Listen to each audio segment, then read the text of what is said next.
Alors, comme indiqué dans l'énoncé, pour l'exercice 1, on tape d'abord 1, puis on tape dans la cellule 2, donc ce qu'il y a dans la cellule d'avant, donc A1 plus 1.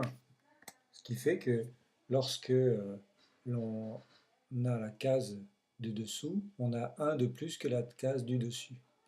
Donc par exemple, si je fais glisser les formules, ici on va avoir la suite de 1 à 10 si on veut. Je continue ici.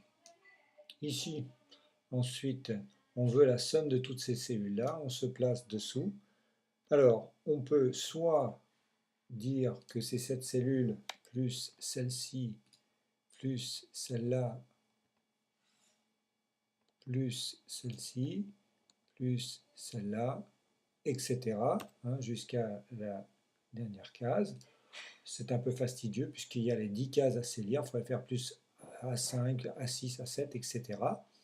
Une façon plus rapide de le faire, c'est de taper directement la formule somme, ouvrez la parenthèse, on sélectionne la plage qui nous intéresse, c'est-à-dire de A1, 2 points A10, fermez la parenthèse, puisque la première cellule c'est A1 et la dernière c'est A10.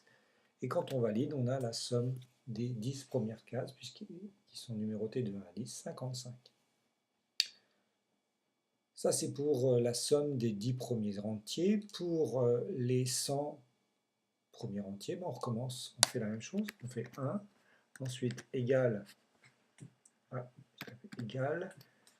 la cellule ici plus 1, comme tout à l'heure.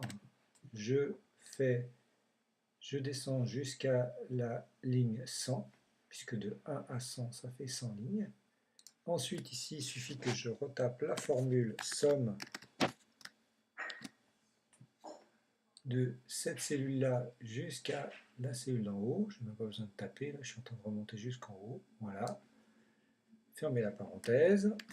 Ma formule est complétée et j'ai mon total directement affiché. Je peux recommencer exactement la même chose pour faire la somme de 1 à 1000, comme c'est demandé dans la 6e question. Voilà.